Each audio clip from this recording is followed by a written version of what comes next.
దేశంలో పెళ్లి కాని ప్రసాదాలు ఎక్కువ అవుతున్నారు.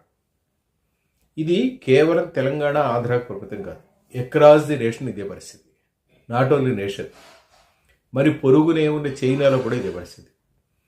2 అత్యధిక జనాభా కలిగిన దేశాల్లో మొదటి దేశం భారత్. ఇంతకుముందు చైనా ఉండేది, చైనాను అతిక్రమించి భారత్ అత్యధిక జనాభా కల దేశంగా ఆవిష్కరించింది. సెకండ్ది చైనా.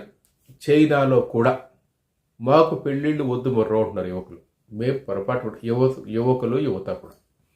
దీనికి ప్రధానంగా చెప్తున్న కారణాలు ఏమిటంటే, ఒకటి, పిల్లల చదువుల ఖర్చు చాలా పెరిగిపోయింది.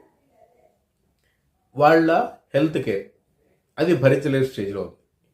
వీటిని భరించడం కన్నా పెళ్లి చేసుకోకుండా అలా జీవితాలు గడిపేయడం మంచిది అనే స్టేజ్కి వచ్చారు. గత సంవత్సరము 61 లక్షల మంది మాత్రమే రిజిస్టర్ చేసుకున్నారు పెళ్ళిళ్ళ కోసం. అంతకు ముందు సంవత్సరము అది 76 లక్షలు.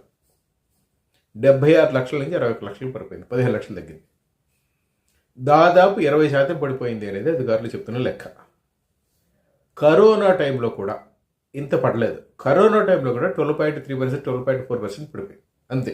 ఇది ఆర్థిక పరిస్థితులు బాగోలేవు, ఆరోగ్యాలు సరిగ్గా లేవు, మనుషులు సరిపోతున్న సందర్భంలో కూడా పెళ్లిన శాతం పడిపోయిన సంఖ్య 12.3%, 4% మాత్రమే ఉంది. ఇప్పుడు అది 20% పడిపోయింది. అండ్ 2013లో దేశంలో జరిగిన పెళ్లిళ్ళ సంఖ్య దాదాపు 1,30,00,000. 2023లో అది ఆల్మోస్ట్ దాంట్లో సగం ఉంది. ఇమాజిన్. పరిస్థితులు ఏమాత్రం సక్రమంగా లేవు. మేము పెళ్లి చేసుకుంటే పిల్లల్ని కనలేము, కన్నా వాళ్ళని చదివించలేము. ఈ మధ్య ఏదో సినిమా వచ్చింది, నేను ఏదో చూసి నాకు గుర్తులేదు, కానీ ఆ సినిమాలో ఇదే కాన్సెప్ట్. ఏమిటి అంటే, పిల్లలు స్కూల్ ఫీజులు, దాని ఖర్చులు ఎట్లా భరించాలి, అసలు పెళ్లి చేసుకున్న తర్వాత పిల్లలు కనడానికి వచ్చిన దాని మీద సినిమా అది.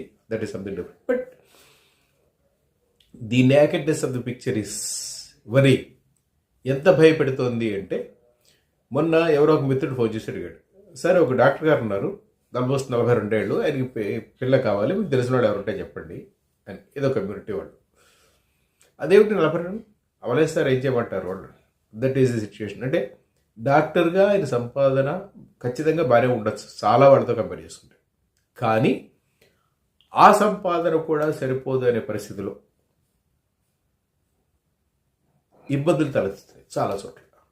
సో పెళ్లి కాకపోవడం, పెళ్లి చేసుకోకపోవడం అనేది యువతలో పెరుగుతున్న ఒక సమస్య.